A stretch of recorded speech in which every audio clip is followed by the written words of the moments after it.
Abusua mama breaking news and chama Wontumi call court na ede na esi e court ne nyina ne say high court judge ache chama Wontumi say ne passport no omonye wie so a omonfa no to stop list said be ya Wontumi nwa na abusua na me the more details bro na me sure nko TV3. God bless you.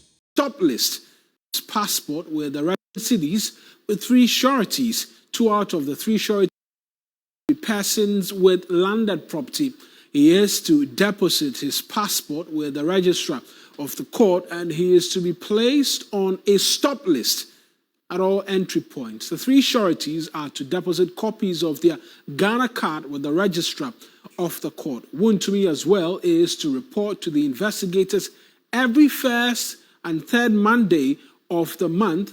The investigators who are yet to file evidence of the entries of the end of month appearance. Bernard Nchibuesiako, together with 2 others, including his company, Akroma Mining, have been arraigned before the Accra High Court over illegal mining-related offences.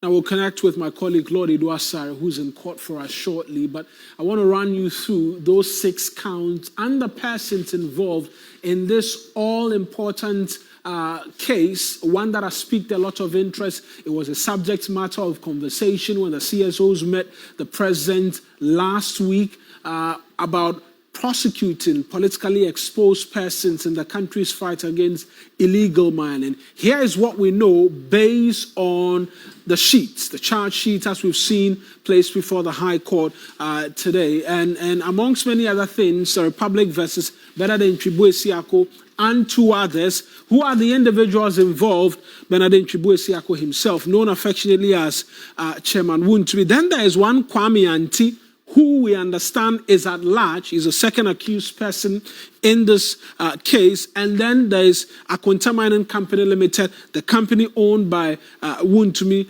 also treated as a separate entity and an individual on its own who can be sued. And so these are the 3 individuals who have been accused. But let's get into the charges against Wontumi and the 2 others. And the first count is assignment of mineral rights without approval from the minister. This charge specifically going to Chairman Wontumi. Then the count 2, the same offense really, assignment of mineral rights without approval from the minister. This one for Kwame Nti, who is at large. Then we see the third count, assignment of mineral rights without approval, and that is corporate liability for unauthorized assignment. That as well slapped on Chairman Wontumi. Then purposely facilitating unlicensed mining contrary to the country's mining laws. That slapped on Chairman Wontumi as well. Then this one, same charge, purposely facilitating unlicensed mining contrary to mining laws. That charge slapped on Kwame Nti, who we understand is at large. And then the final count, the 6th count, corporate facilitation of unlicensed mining, and that is the Akroma Mining Company Limited, owned by Bernard Nchibuesiako, but being treated as a separate entity, and so it will be expected to answer for this charge in and by itself. But let's go over to the court right now, where my colleague Lord Edwasare has been stationed for us all throughout the morning. Remember, this hearing in this first matter started as early as 9 a.m. when we connected with him. We got the indication that Chairman Wontumi was already in court with his lawyers and was awaiting the arrival of the Attorney General. Let's get a bit more in terms of the details from him. Lord, thank you very much for joining us. And so a 15 million cedis bail, but his plea was taken as well. Walk us through proceedings as it played out today. Right, Marina. So, like indicated, Chairman Wontumi Bernard Nchibuesiako from the Ashanti Regional MPP chairperson pleaded not guilty to the 2 charges that you rightly outlined earlier. Now, the case is against himself, another person, Kwame Nti, and then the third being his company. Now, with Chairman Wontumi being a co-shareholder of the company, he represented himself as well as Akroma Mining. So, essentially, the charges were read for him and then the Akonta mining charges was also read to him, and then he pleaded not guilty to all of them. Now, his lead counsel, led by Andy Apiakubi, he indicated that Bernard Wontumi is a very known person, respectable person, a family man with wives and children, and so it's not something that if he is granted bail, he would flee. He indicated that he's a man of substance. His sureties are on standby. They are people who are also people of substance and will be able to post the bail when he is given. He indicated that there was an incident where the Attorney General indicated that he had to compel him to report to the CID on Monday. But the situation was that it was he, the lawyer, who was on his way when he got the call on Friday to be invited to the CID. And so he prayed to rather report on Tuesday. And so it cannot be said that it was his client, Chairman Wontumi, who was delaying and refused to report to the CID.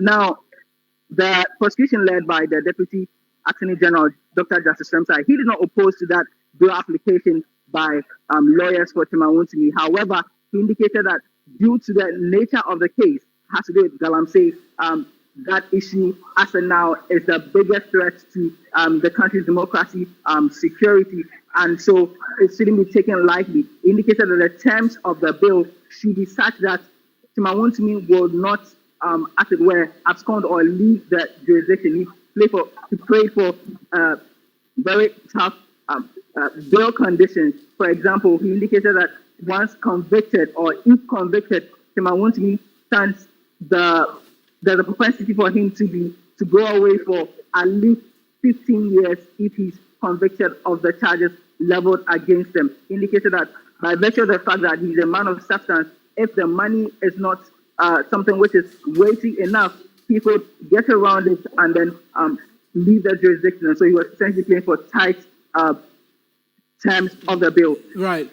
After hearing the arguments from the both counsels, the presiding judge in the matter, Audrey Kokuvi, indicated that she was going to grant the bill since there hasn't been any opposition, and then outlined the terms. For example, so it was a 15 million bill with three conditions, three sureties.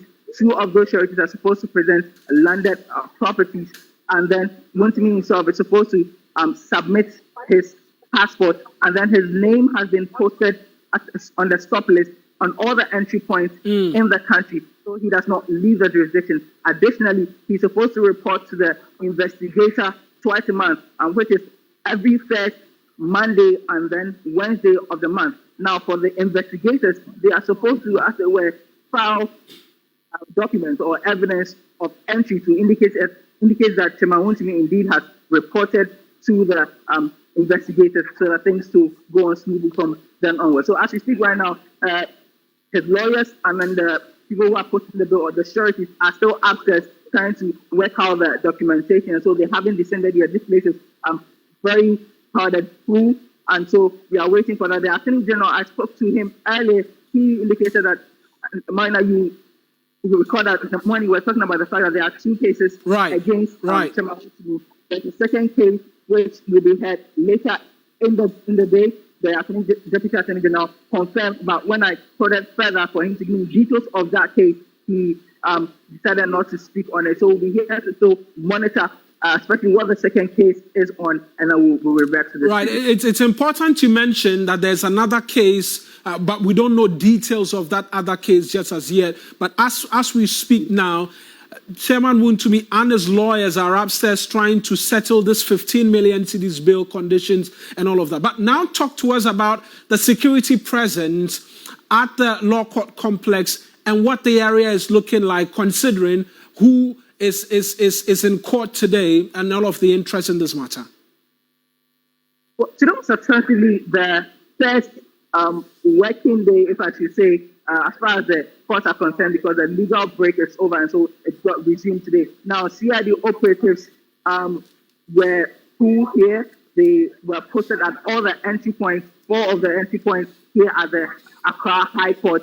The CID operatives who had their vests on, others were, I could count as much as 6 pickup trucks, and then there's a bus, the FPU truck, and so they are littered all over the premises. Some are stationed outside the premises, and then some within the premises. And so, for the number of officials, I can't really count because there are actually numerous. One of them due to the nature of the case and the person who is it. Now, you recall that when Wontumi was at the police headquarters yesterday, there were some enthusiasts or party supporters who nearly created some form of trouble. And so I believe that CID operators or the police essentially wanted to make sure that there won't be a repeat of that. And so even right in the morning, they're not allowing people to come inside the premises. Only designated people or workers or people who are of interest in the case could enter the premises. And so they did all this, cordon the place off to make sure that security is tight and then there's no trouble whatsoever. Lord, thank you very much, and we'll continue to monitor the developments there on that second case involving Chairman Wontumi and bring you details of. Also, the second accused is Enchi, Kwame Enchi. Might have been a slight omission of the W there as well. But we can bring you a lot more stories in relation to the Galamsey conversation. Indeed. Now, 12 individuals are expected to appear before the Takwa Circuit Court for causing damage to a section of the Takwa railway line at Achim in the Takwa Insui municipality. Now, this came to light when the Western Regional Minister, Joseph Nelson, led the Regional Security Council to the location of the distraction.